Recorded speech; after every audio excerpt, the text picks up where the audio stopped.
بات کی یہ جو قاسم خان صاحب نے بات کی ہے ادھر اقوام متحدہ برائے انسانی حقوق کونسل میں، تو اگر جی ایس پی پلس سے پاکستان کا نام نکل جاتا ہے، اللہ نہ کرے کہ نکل جائے، تو ذمہ دار کون ہوگا؟ اور ساتھ ساتھ خیبر پختونخوا ہاؤس سے عملے کی تبادلے کی وجہ کیا ہے، کیوں آپ نے یہ سب کچھ کیا؟ اور ساتھ ساتھ یہاں پر بھی اسلام آباد میں بھی اور ملک بھر میں بھی پختونوں کے خلاف خاص کر ایک کریک ڈاؤن جاری ہے، تو آپ کا ان چیز کو روکنے کے لیے رائے عمل کیا ہوگا؟ اچھا، سب سے پہلے تو اگر خدا نخواستہ جی ایس پی پلس سے پاکستان نکلتا ہے یا کوالیفائی نہیں کر پاتا، تو یہ ساری ذمہ داری جو ہے وفاق کی جعلی حکومت پر ہی رہے گی، کیونکہ ان کی غلط پالیسیز کی وجہ سے پاکستان دن بدن جو ہے وہ نیچے جا رہا ہے اور تباہی کی طرف جا رہا ہے، لیکن ان کو فکر ہی نہیں ہے۔ جو ان کو لائے ہیں ان کو بھی کوئی فکر نہیں ہے پاکستان کی، کیونکہ وہ صرف اور صرف جو ہیں بغض عمران خان میں، عمران خان صاحب کے ساتھ نفرت میں اتنے پاگل ہو چکے ہیں کہ ان کو یہ دکھائی نہیں دے رہا کہ پاکستان میں کیا چل رہا ہے، ان کو یہ دکھائی نہیں دے رہا کہ پاکستانی عوام چاہتی کیا ہے۔ پاکستانی عوام ان کے چہرے بھی نہیں دیکھنا چاہتی، ووٹ تو دور کی بات ہے، ان کے سامنے بھی نہیں آنا چاہتی پاکستانی عوام۔ تو اگر پاکستانی قوم ان کو نہیں چاہتی اور ان کو زبردستی مسلط کیا گیا ہے، اور پھر جو ہے تمام چیزوں کو رونتے ہوئے، جمہوریت کو رونتے ہوئے، فریڈم آف سپیچ کو رونتے ہوئے، جو ہمارے احتجاج آئینی اور قانونی حق ہیں وہ ہو، ان پر گولیاں چلا کر اس کو رونتے ہوئے، ہیومن رائٹس کی وائلیشن کرتے ہوئے، جو کرپشن ہے وہ کرتے ہوئے، 5300 ارب روپے کی کرپشن انٹرنیشنل رپورٹس میں ہے، آئی ایم ایف کی رپورٹس میں ہیں، ہم نہیں کہہ رہے ہیں، وہ کہہ رہے ہیں۔ یہ تو ذمہ داری پھر ساری ان پر آئے گی، پاکستان تحریک انصاف پر نہیں آئے گی۔ ہم تبھی بھی کہتے ہیں کہ ہوش کے ناخن لے اور سدھر جائے۔ دوسرا، خیبر پختونخوا میں جو بھی پوسٹنگ ٹرانسفر ہوتی ہے تو میرا صبح میری مرضی۔ اچھا جی، صاحب جو ملک بھر میں کریک ڈاؤن جاری ہے، خاص کر اسلام آباد میں حد سے زیادہ یہ چیز ہو رہی ہے۔ اچھا، یہ صرف اسلام آباد میں نہیں، یہ ملک بھر میں ہو رہی ہے اور اس کی ہم شدید الفاظ میں مذمت کرتے ہیں۔ جب عمران خان صاحب کو 9 مئی کو اریسٹ کیا گیا، اس کے بعد بھی ان کا یہی رویہ تھا پختونوں کے ساتھ۔ جب میں لاہور گیا، لاہور سے واپس آیا تو پورے پنجاب میں بھی پختونوں کے ساتھ یہ رویہ رکھا گیا۔ جب میں سندھ گیا تو کراچی میں بھی پختونوں کے ساتھ یہ رویہ رکھا گیا۔ تو یہ جو جعلی حکومت ہے وفاق کی، اور اس کو لانے والے جو ایک مائنڈ سیٹ ہے، جو ہمیشہ سے پختونوں سے تعصب رکھتے ہیں، جو ہمیشہ سے پختونوں کو محروم رکھنا چاہتے ہیں،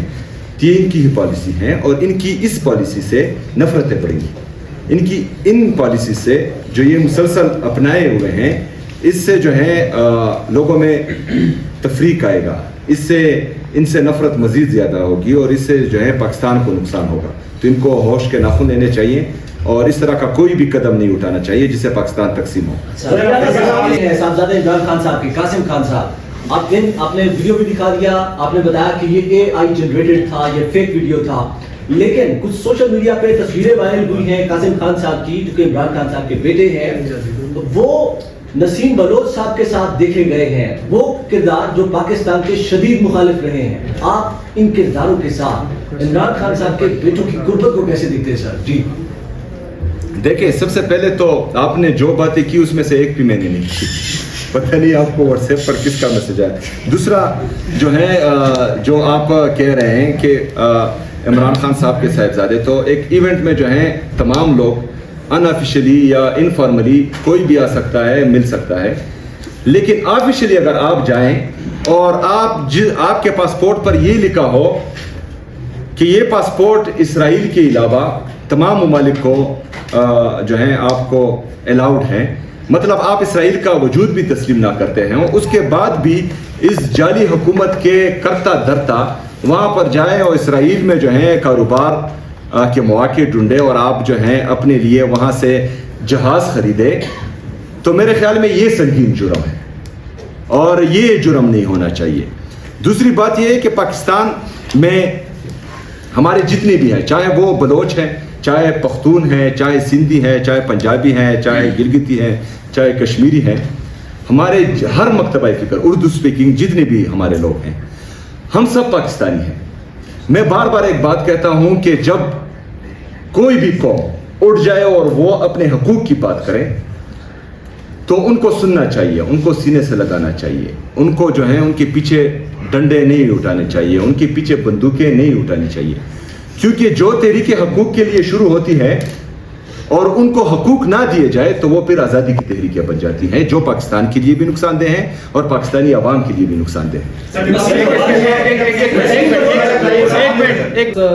دور کی بات اگر کہیں دور سے بھی آپ کو نظر آئے, آپ اس طرح بیٹھ بھی نہیں سکتے جس طرح آپ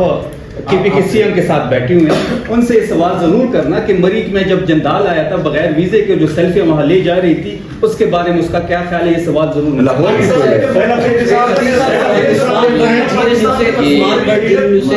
بتائیے گا کہ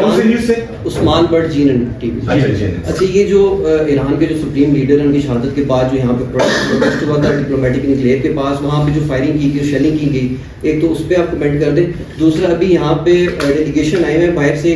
پاکستان میں مذاکرات کہہ رہے ہیں کہ کیے جائیں گے کہ جو جنگ ہو رہی ہے ایران اسرائیل اور امریکہ کی, تو آپ کیا سمجھیں کہ ایران کو بچانے کے لیے کی جا رہی ہے, امریکہ کو صرف پیسے دیے جا رہے ہیں؟ دیکھیں جی,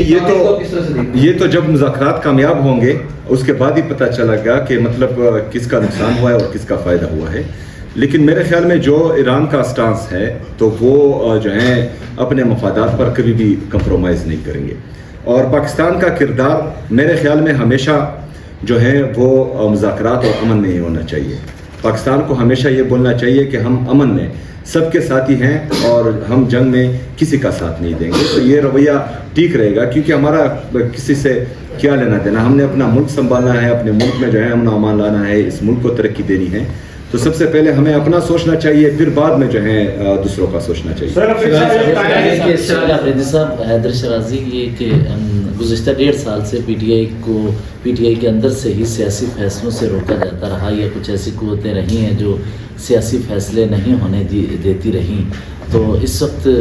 بھی پی ٹی آئی کے اندر چند حلقوں میں تشویش ہے بہت زیادہ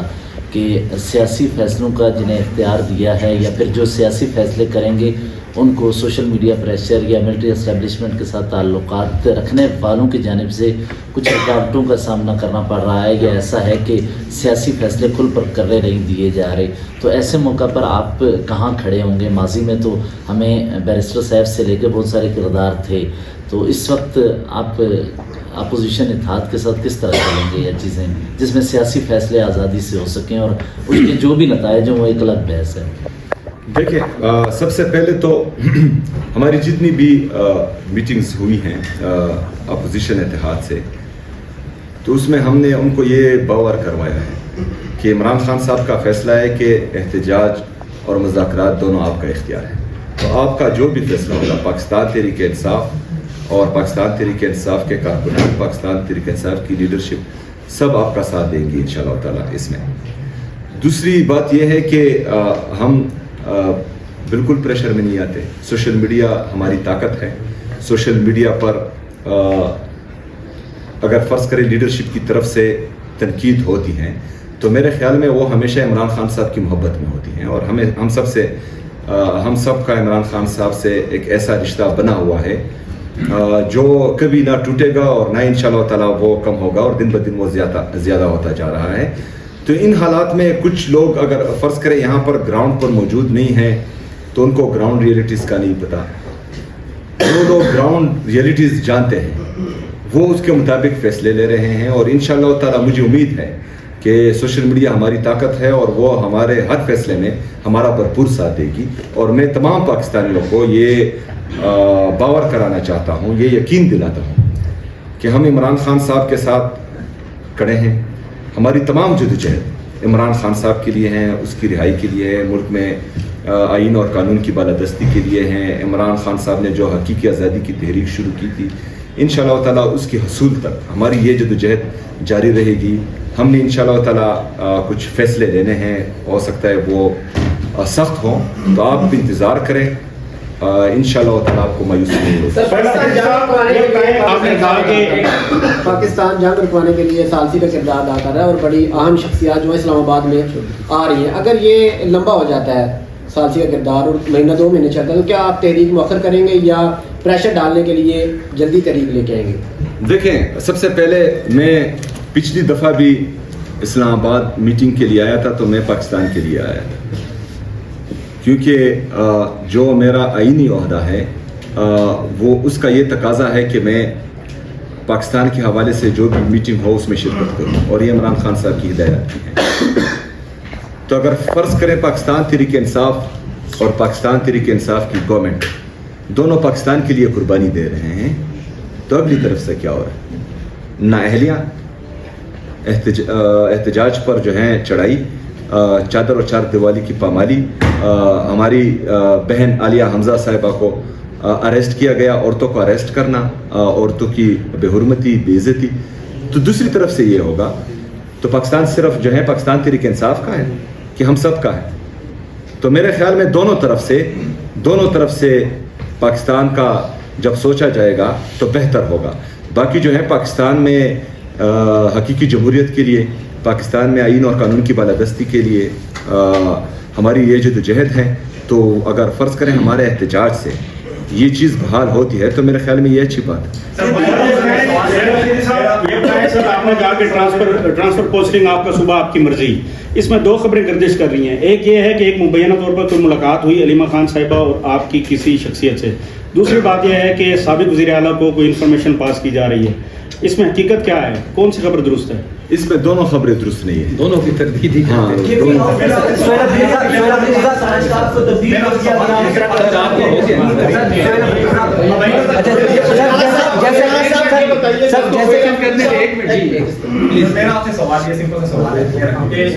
پاکستان ایک مقبول ترین لیڈر کی مہینوں تک خبر نہیں آتی اور 2 اپوائنٹمنٹس کی جاتی ہیں اپوزیشن لیڈرز کی، وہ اپوائنٹمنٹس اپنے وہ جو رزلٹ پروڈیوس کرنا چاہتے تھے وہ ابھی تک رزلٹ پروڈیوس نہیں ہوئے، اور ایک صوبے کے وزیر اعلیٰ کبھی اگریسر ہوتے ہیں، کبھی مصالحت پسند ہو جاتے ہیں، اور ایک پارٹی کے کارکنان کو لمبے عرصے تک انگیج نہیں کیا جاتا۔ ماضی میں ہم نے دیکھا کہ پی ٹی آئی کے کارکنان اور پی ٹی آئی میں اتنا لمبا انگیجمنٹ گیپ کبھی نہیں آیا۔ تو اس پارٹی کی پالیسی کیا ہے، وہ پارٹی کیا کرنا چاہتی ہے، کارکنان یہ جاننا چاہتا ہے۔ اسٹریٹ موومنٹ آپ نے ابھی تو کر دیا، لیکن اس کا آپ کے آگے لایا عمل کیا ہے؟ کس طرح آپ عمران خان صاحب کی رہائی کو فالو اپ کریں گے؟ دیکھیں، سب سے پہلے تو جب وہ ایونٹ تھا وہاں پر بھی میں نے یہی کہا کہ جتنی بھی ہمارے آئینی اور قانونی راستے تھے وہ ہم نے اپنائے، ہم عدالتوں میں گئے، ہم جو جعلی صحیح لیکن ابھی عہدوں پر ہیں ان سب سے رابطے کیے، کیونکہ جمہوریت کا یہی تقاضا تھا۔ تو تمام تر جتنے بھی ہمارے پاس راستے موجود تھے وہ اپنانے کے بعد ہم اس نہج پر پہنچ چکے ہیں کہ ہماری نہ سنوائی ہو رہی ہے اور نہ ہمیں انصاف مل رہا ہے۔ تو پھر یہی آئین اور یہی قانون ہمیں اجازت دیتا ہے کہ ہم احتجاج کریں، اور پرامن احتجاج انشاءاللہ تعالی ہم کریں گے، اور کارکنان تیار ہے، کوئی گیپ شیپ نہیں ہے۔ آپ جب ہم کال دیں گے تو انشاءاللہ آپ کو لگ پتہ جائے گا کہ گیپ ہے یا نہیں۔ لاسٹ کوسچن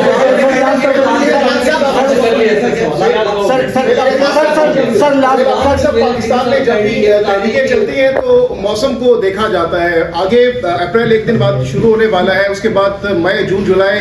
ستمبر تک گرمیوں کا موسم ہوگا، اس کے بعد پھر سردیاں ہوگی۔ تو یہ منتھ آپ کے لیے اپریل کا ہے جس میں آپ تحریک کی کال کیا دے سکتے ہیں، یا پھر یہ اس کو مزید لنگر آؤٹ کیا جا سکتا ہے؟ اچھا، اسی کے ساتھ کائنڈلی لے لیں کہ سابق وزیر اعلیٰ کی طرح آپ بھی چائے پینے چلے جائیں گے یا وہاں کے ساتھ ہی کھڑے رہیں گے؟ دیکھیں، میرا تو آپ انشاءاللہ تعالی جنازہ پڑھنے ہی آئیں گے۔ اچھا، دوسری بات یہ ہے کہ آپ کا سوال جی میں نے کہا اچھا، سب سے پہلے تو اگست بہت دور ہے، دوسرا جو ہے پاکستان تحریک انصاف کے لیے گرمی کیسی، سردی کیسی۔ 14 اگست 2014 بہت سخت گرمی تھی، لیکن آپ نے دیکھا کہ پاکستانی قوم عمران خان صاحب کی کال پر کس طرح نکلے، اور پاکستانی قوم جو ہے وہ ہمیشہ تیار ہی رہتی ہیں، اور عمران خان صاحب کی محبت میں وہ نہ گرمی دیکھتی ہے اور نہ سردی، تو انشاءاللہ زیادہ گرمی نہیں آئے گی۔ Thank you.